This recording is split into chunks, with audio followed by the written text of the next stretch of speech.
I was just typing a banner that I'm going to share. But first, welcome to Litvak Leadership Live, episode 100, yes, and 83. When I tell people that I have live streamed 182 times, now 183, they either think I'm nuts or they're impressed, or a little bit of both. But we've got a great show for you today. Tonight, we are talking about do not become frustrated. I'm going to have my good friend Brian Monahan on here today. But before I bring Brian out, want to tell you about a book, Wag More. And if I can get the internet working right for me here, let's show Kellen some of the love. And I should have planned this out in advance, but you know what? It's all right. We're going to do it real quick so Kellen gets some of the love today. So, all right, so let me show this to you. When you type in Wagmore Kellen on Amazon, you will get her book. So click there, and there it is, Wagmore by Kellen Ann. It's on special on Kindle right now. Go get it. Let's make Kellen a best-selling author. Let's see what we can do to help her out with that. So without any further ado, I'm not going to tell you follow me on social media and all that good stuff. We'll get to that. Let me bring out my good friend, Brian Monahan. Oh, we've lost the background. How are you, Brian? Doing fantastic. Great to be here, Sean. Hey, I didn't get my jacket. What am I, like a 5-timer? Where am I at? Did you do that research? I mean, it's like Saturday Night Live, have right? Not done the research. I'm starting to feel like this is Saturday Night Live. I know. You get the so many timers jacket. So I am going to write this down, multiple jacket, that I'm going to need to do something for people that get to a certain place. But I'll tell you what some people are getting. People who have written endorsements for my book, and who have been helping me out by posting selfies of the book, they're getting an autographed copy of Proverbs for Leadership. So if you have a copy of the book, you should be posting a selfie, tagging me, talking about the book, and I'll send you a book. I'll send you a signed book. That is a deal. That is a deal. I haven't tagged myself yet because you've got so many people doing it. I want to have my own day or my own week. So it'll be coming up here any day now. I'm getting my social media posting together where I'm going to start highlighting individuals. There's Kellen. This is our author, Kellen Ann. Yes, author of Wag More. Brian, have you read Wag More yet?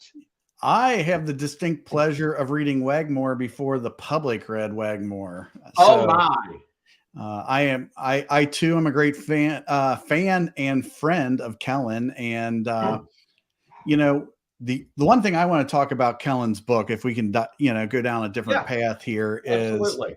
is for those that don't know, we have a nice little mastermind group. We call ourselves the Mega Mind, and we all been hanging out together. And I feel like I already know Daisy and the team that she talks about in the book. Wonderful grumble of pugs that she has at her household. And they've been a part of our meetings over the years. So I'm just excited the rest of the world gets to meet this wonderful group of dogs. And they are an entertaining group. So you're going to love her book. It's heartwarming and it's fun. So go out and snag yourself a copy. Get the Kindle copy now, and I know the hardback version is coming out soon. Very, very soon, sooner than you realize. So tonight, Brian, we are talking about, and we've made Kellen's night. 6 hearts, 3 for each. All right, so tonight we are talking about one of my favorite topics of all.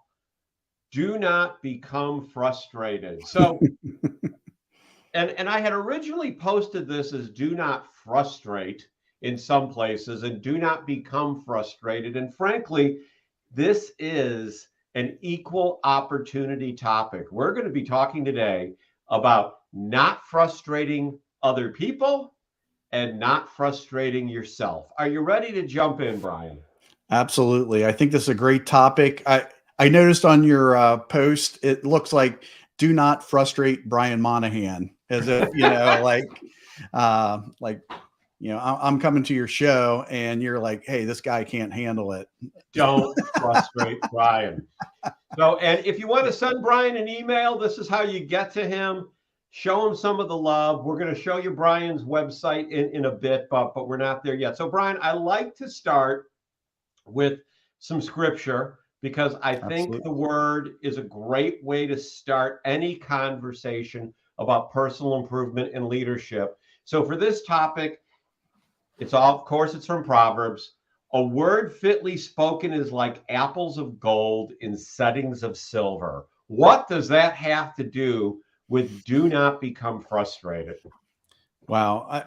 So when I read the book and I pulled up this proverb, I'll be quite honest, this one's a tough one. It's got a lot going on. It's juxtaposing apples and gold and silver.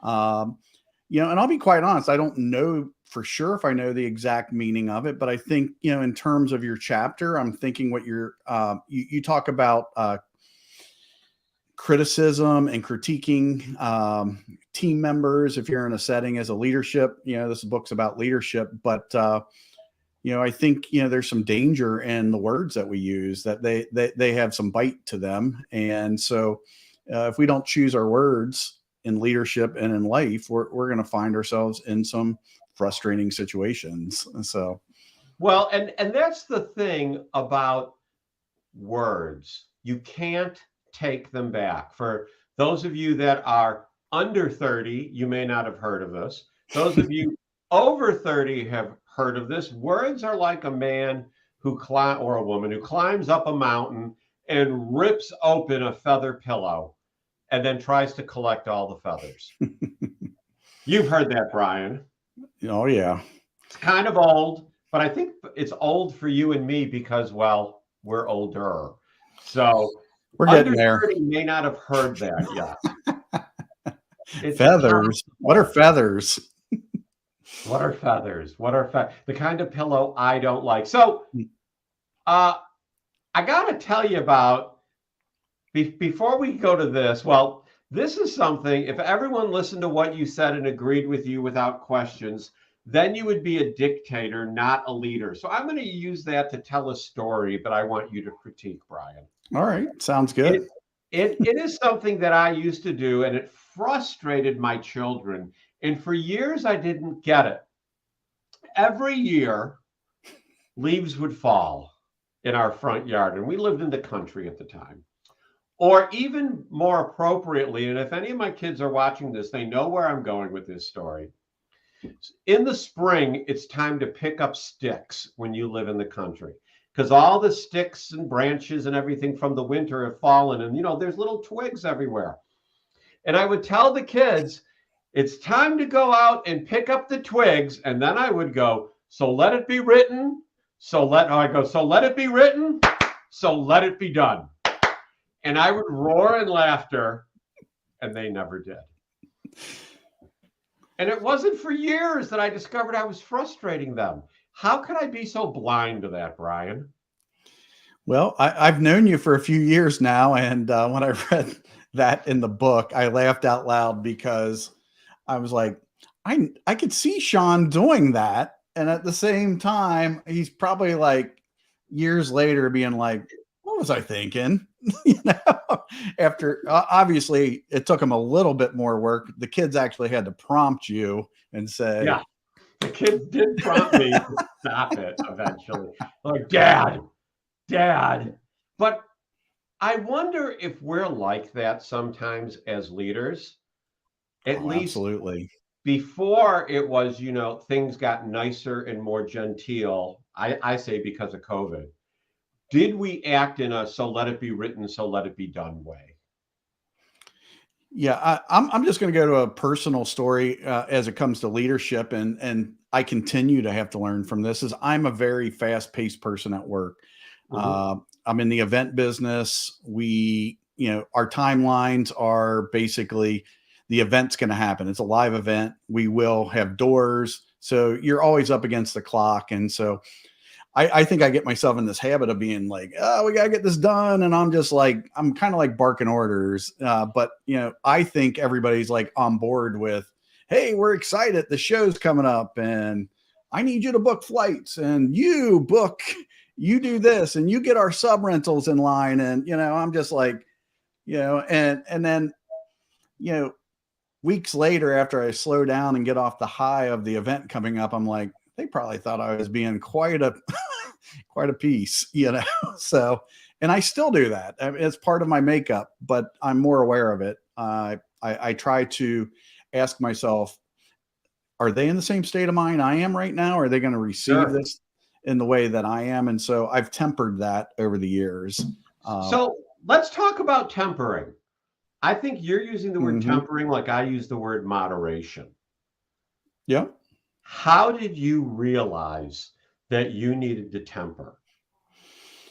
Well, I think, well, I did actually, in your book, you talk about criticism. And, I think as a leader, I think you really hit on a great point is that I think a lot of leaders aren't prepared to get that feedback when you get a new team. And as you mentioned in the book, hey, I'm excited. I got this great vision and this great thing I'm going to implement.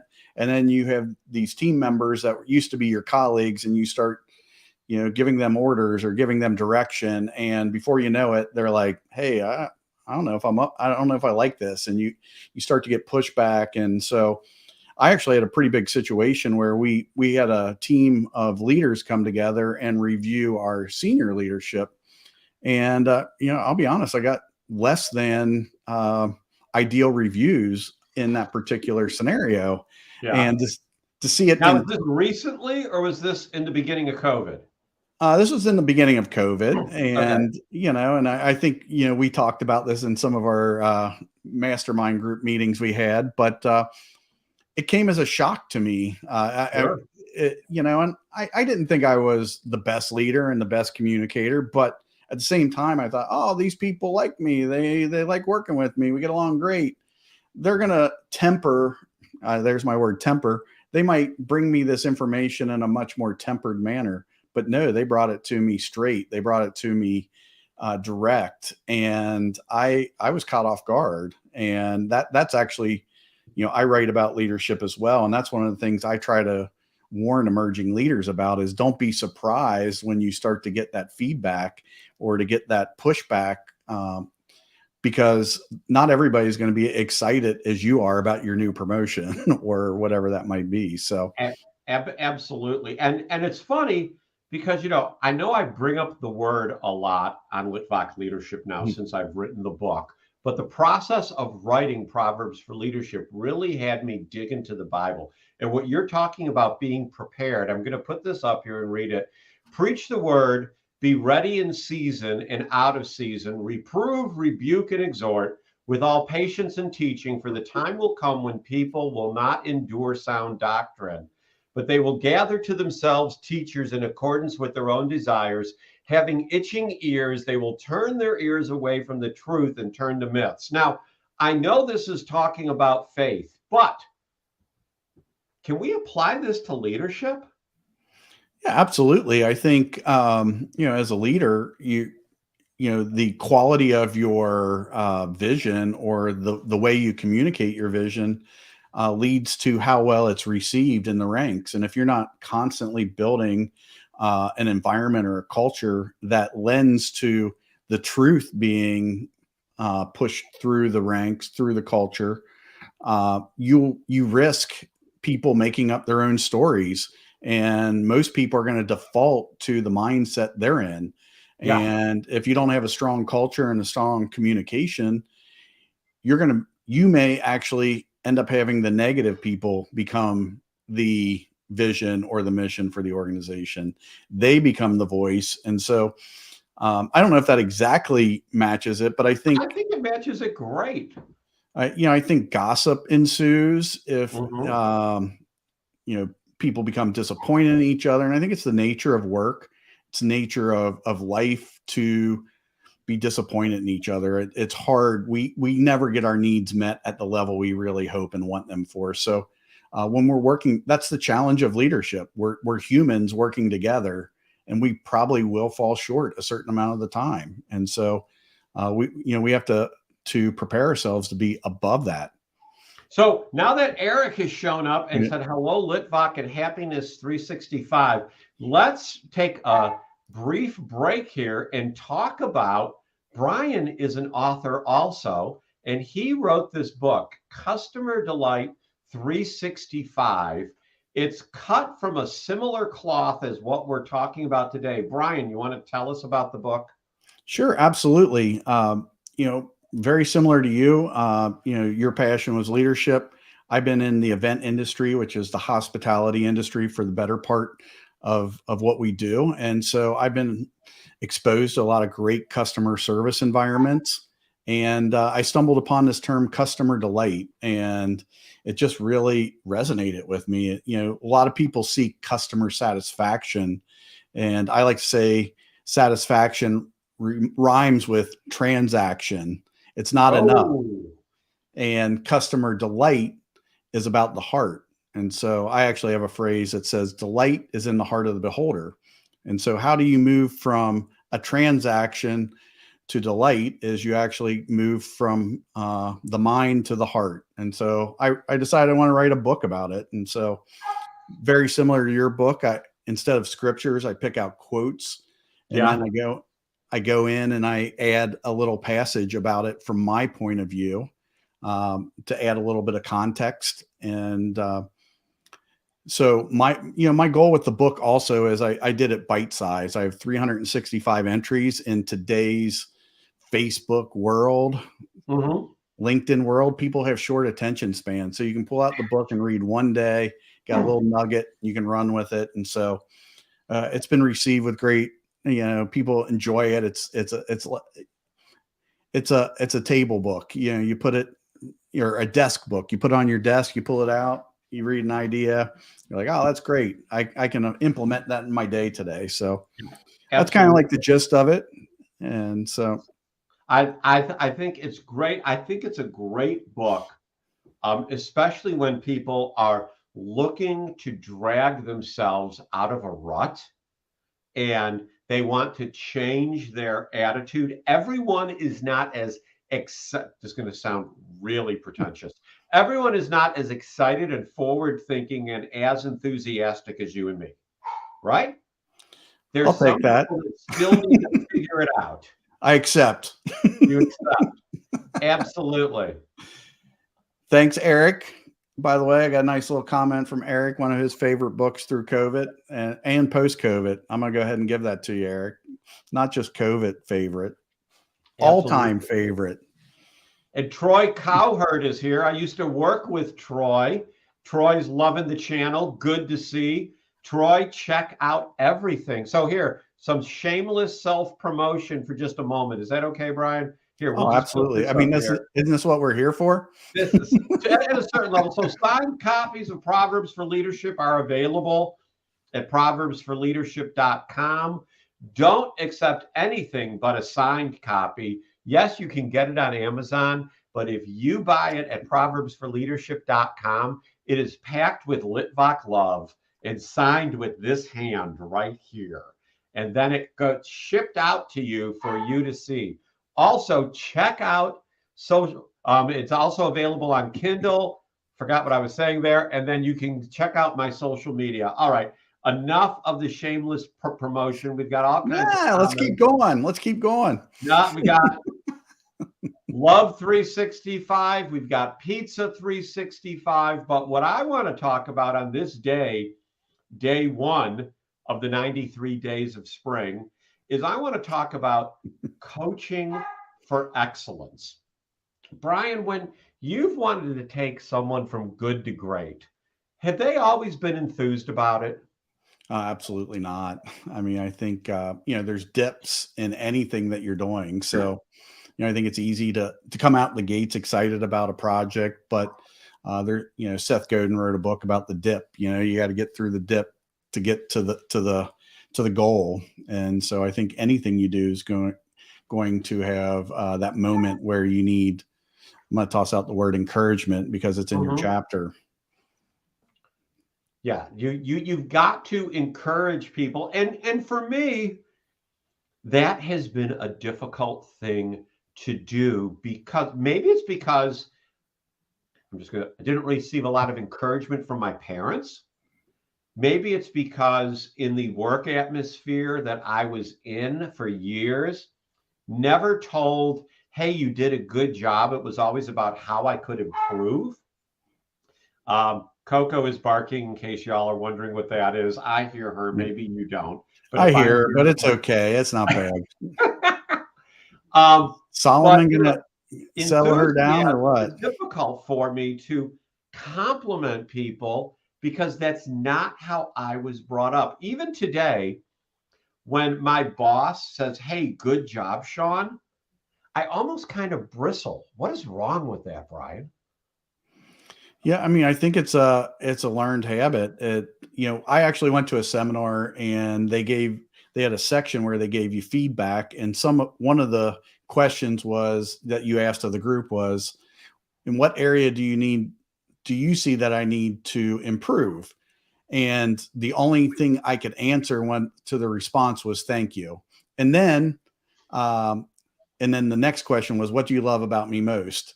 And the same response was thank you. And so I don't get it. What do you mean thank you? Well, so as when you receive, what they did is they took the edge off of both what would be pure criticism and encouragement or compliment, is that both answers are the same. It's thank you. Thank you for sharing your feedback, and I accept your feedback. And so, my opinion about feedback is it's a gift. And so when somebody gives it to you, you should say thank you.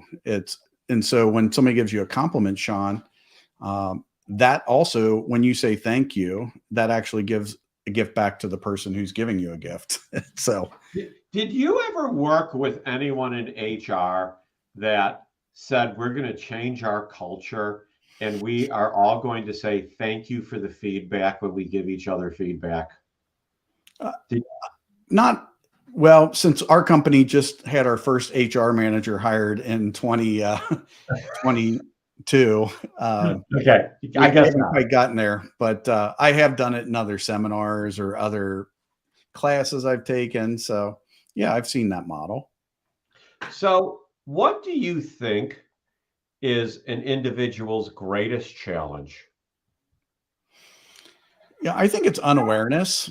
I think, by nature, the reason why we have people around us is we can't see ourselves appropriately. And so if we don't create quality relationships of trust, we can't get the feedback we need so that we can see our backside. And so I think that's one of the biggest challenges of a person, of a leader. I know, I always ask myself, what am I not seeing? There's got to be something that somebody else is seeing that I don't see. And so I want to know those blind spots. And so I think as a leader or as a person who's wanting to grow, you have to, just as you mentioned, we're enthusiastic. You want to be enthusiastic about knowing those blind spots because we all have them. We can't. We do.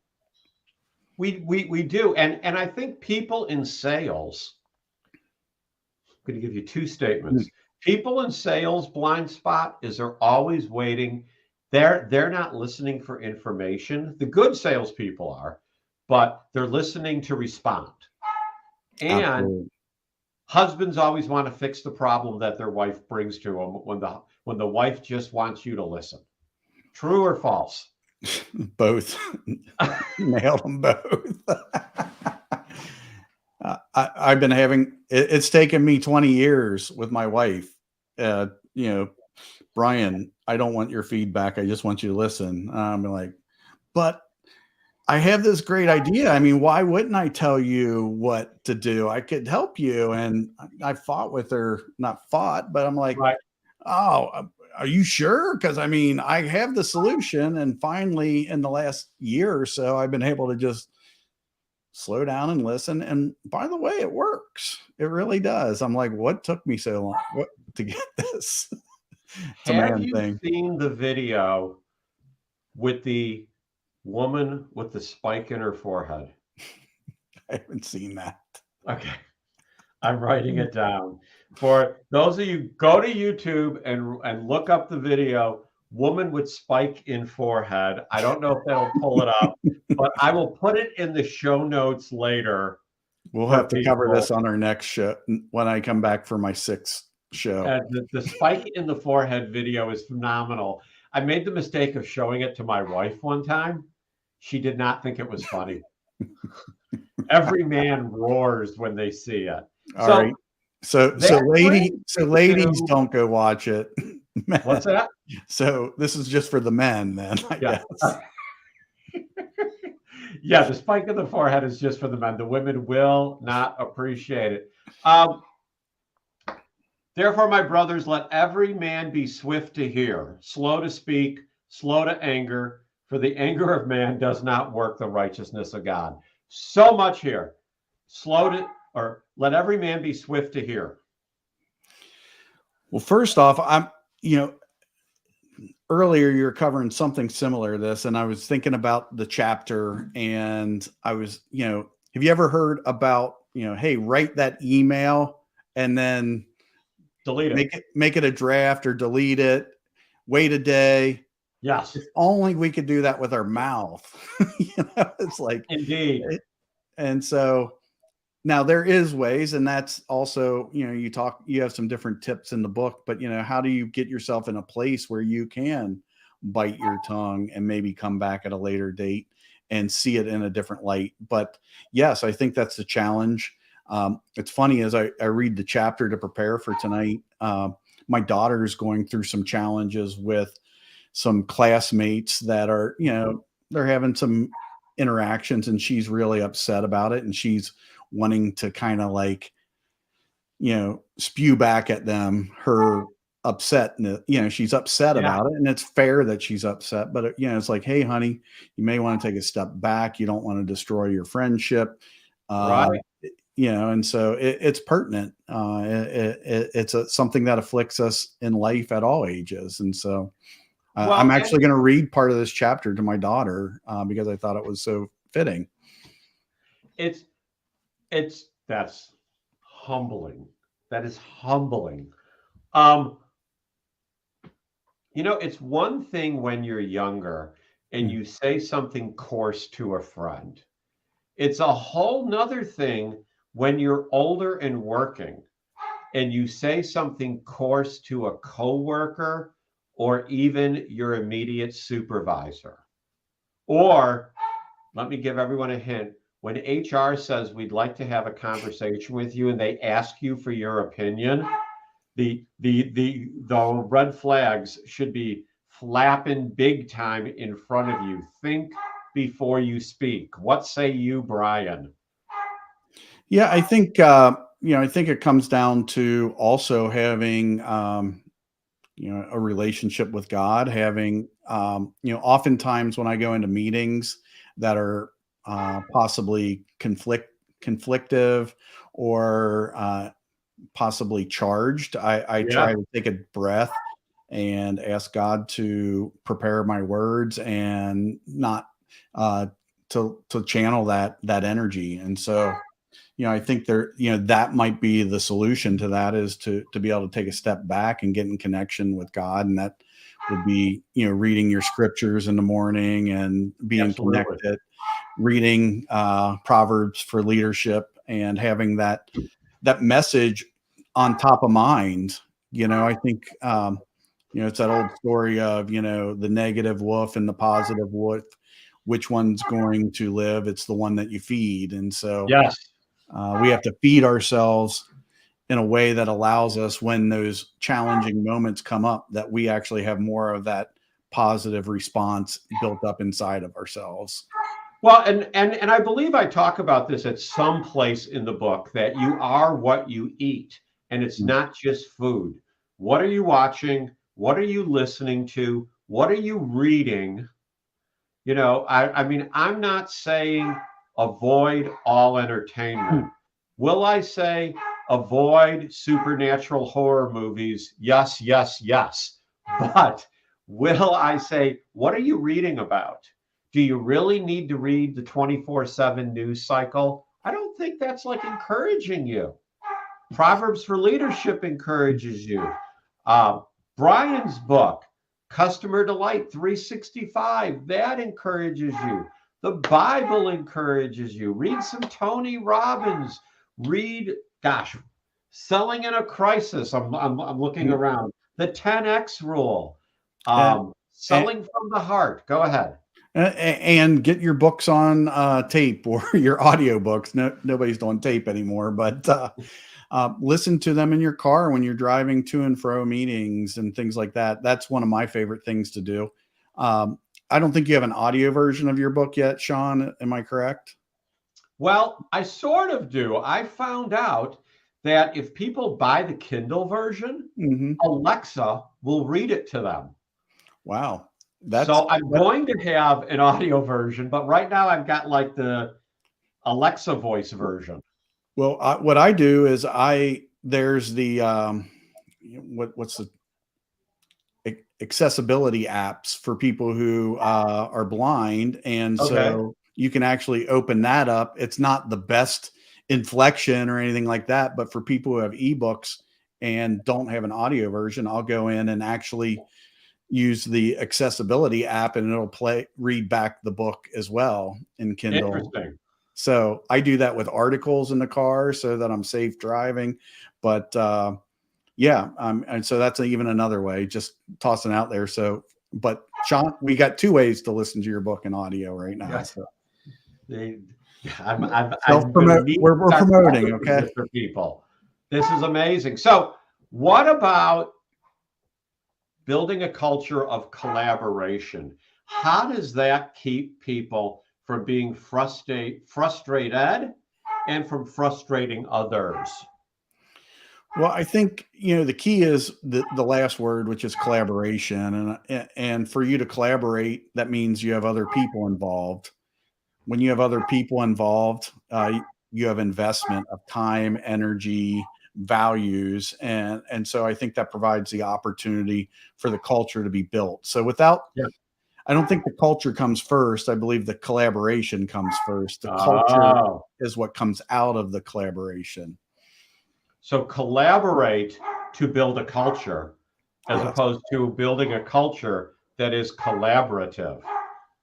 I think so, because, I think a culture is about common values. And so if we're not engaged with our coworkers, our colleagues, we're not becoming aware of our common values, then they become back to something you said in the chapter, or in one of that you become a dictator, essentially, instead of a collaborator. Yeah, it is better to collaborate than dictate. I think anyone who's been in leadership has had this thought at some point. It would just be so much better if everyone thought like me. And you're maturing as a leader, that the day you have that thought and you realize, no, it wouldn't. It would not be better if everyone thought like me. Yeah, I mean, otherwise you might, organizations will fail if we don't have a diversity of people, skills, styles, even diversity of values. Somebody's value might be, I value being organized, where I value building relationships. And so you put us together and we can serve the client well. So I think we need to have that diversity of personality type, just like in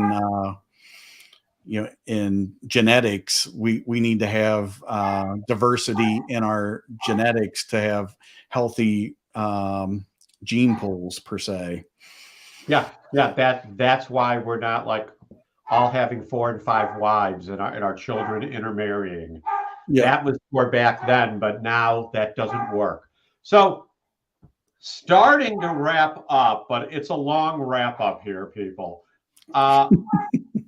Your tone and mannerism can frustrate others. So this is how I'll bring this out. Email and texts have no tone other than the tone people assign to it of your voice. What can we do, Brian, to make sure the tone people assign of what we're sending them is a positive, encouraging tone? I think, obviously, emojis were developed to help us emote in our text. Wait, I can't take the barking anymore. I got to close the door. It's just too much. Oh my gosh. Should I bark while Sean is gone, everybody? Oh my gosh. And that barking is our little 15-year-old Yorkshire Terrier who's not a teacup. She is a teapot. And our 75-pound Golden Retriever is laying passed out on the floor. Coco's going crazy barking. All right, you were saying, Brian, about tone and mannerisms. Yeah, I mean, obviously this is huge. I brought up my daughter earlier, and I think one of the things that in our relationship that's a challenge, as I'm fairly deadpan, so that's one strike against me in conversation with her. So it's hard for her to judge my tone, and sometimes I can come across firm even when I'm not feeling firm. So sure, as a young lady. I don't know. It could possibly be physical too, but it may feel overbearing, like, Ella, I need you to. No, hey, Ella, I need some help from you. Or can you do the dishes? Or we're running late. Or Ella, we got to get out of here. That it can totally change the experience. And so absolutely it makes a difference. But we were talking about it in email form. You were asking. I'm talking about in email, but you bring up a good point with gender, because frankly, I'll tell you that when I'm talking to my son, who is all of 2 years older than my daughter, and they're both in their 20s, they're adults, they live on their own, they have an income, they're off the payroll, very successful young adults. My son, I will just tell him what I'm thinking and moderate this much. But my daughter, there is more moderation that goes on in my conversations with her because, and send the hate mail to sean.litvak@litvakleadership.com. Here, wait, let me get my email address up for the hate mail. Men and women are different. And you need to talk to women in a gentler, dare I say, more genteel way than you do men. Brian, I would say, what say you? But I'm not going to throw you under the bus on this one. This one's all on me, unless you want to comment. Well, if I agree with Sean, still send Sean the email, okay? Because he got me into this mess. Okay. Wait. So are you giving me an opportunity to bite my tongue live? Is this a test? There you go. I will give you the opportunity. So, but as leaders, we have to be prepared in every situation for whatever's going to come to us and not allow frustration to kick in. Now, I have something I want to bring up to you, and I don't know if you face this. I'm going to kick it back to you. Okay, go ahead. I'm ready. So I actually have noticed I've had a couple major challenges, and I can't go into the details over the last few weeks. Sure. And what I found is I actually found a sense of calm in them. It was like they were so big that my only option was to show up with my best option, my best path, where your everyday annoyances, like somebody cut you off, or your batteries go out on your mouse, and you're like, and it's just like the small things sometimes catch you more than the big things. And I don't know what that is. Maybe it's our guard is down. But do you find that for yourself? So, what I find for myself is I can always tell when I am relying more on self than on God. When I am making it that I've got to make it happen, as opposed to resting in the Lord. Don't misunderstand what I'm saying, people. You've got to put in the work. Money does not fall from the sky. Be great if it did, but it's not like manna back in the time of, you know, Israel wandering in the desert for 40 years with manna falling from the sky or sprouting from the earth or whichever way it came from. But there's a certain rest in the Lord. And how do I make sure that I am resting in the Lord? I'm reading Proverbs every day. Today was the 20th. Yeah. So I read Proverbs 20. I'm reading through the Bible I've got a 1 year plan that some days I'm actually reading 2 or 3 days worth. Right now I'm in the middle of Leviticus, which is kind of boring, but interesting nonetheless. I'm also realizing when I find myself in a frustrated situation that if I'm not in charge of that situation, I don't need to take ownership of it. Just don't. There's other people to take ownership of it. And it's okay for me to be an influencer and not the decision maker. Brian, what say you to all that? I think there's a lot of, a lot of self-control to get to that point. I wouldn't say I'm completely there. I'm just, let's talk about what's going on in my life right now. And so I have had moments of that recently where a challenge is going on at the office, or a situation that really isn't my challenge to handle. And so I ask myself, I don't need to be a part of this. This is not my thing. And so Yeah. the distinction for me is just to not get myself involved in things that aren't for me. That's not for me. I don't need this. Is not that I'm not in tune with what the organization needs and I'm not willing to step into challenges, but like, that's really not me. I have nothing to do with this. I don't need to add any, I don't need to flame the situation. I might even have an opinion on it. Like, I would do it this way. I don't need, it's not my area. It's not my need. And that's been a distinction for me. Have I been great at it over my career? No. Am I getting better at it? Is it something I am doing more of? Yes. And I think that provides a lot more longevity in leadership, is to not get involved in things you don't need to be involved in. Well, and I'll tell you, and I would not have admitted this a year ago, but as you know, Brian, last February, I had unexpected quintuple bypass surgery where they cracked me open like a walnut and rewired me. And it's taken me since then to understand that I don't have to get all charged up about everything. And it's not that I've decided not to get charged up over a health scare, but it's like, you know what? It's not my monkeys, not my circus. And even if I'm a performer in the circus, it's someone else's monkey. Someone else is the ringmaster. Let them deal with it, and I'm just going to spin my plates. Now, I have something I want to bring up, and it's the flip side, and it's what I often say. It's my kind of catchphrase, and it goes with the territory. And a lot of things we've talked about, the challenges you face in leadership, the criticism, having to bite your tongue, having to be more self-aware, whatever those things are. When I feel frustrated, there's the word, I feel frustrated. I remind myself that it goes with the territory. I signed up to be a leader.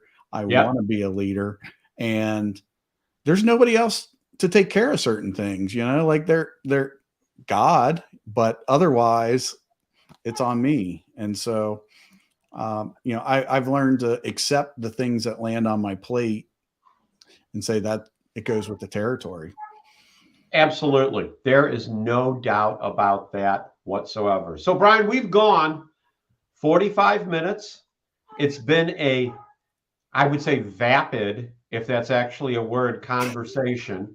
We're going to end how we started. I'm going to put a scripture up here, and I want you to relate it to do not become frustrated. Yes, it's another proverb. By long forbearing is a prince persuaded, and a soft tongue breaks the bone. I love this one. These are tough, Sean. So forbearing is patience. Mm-hmm.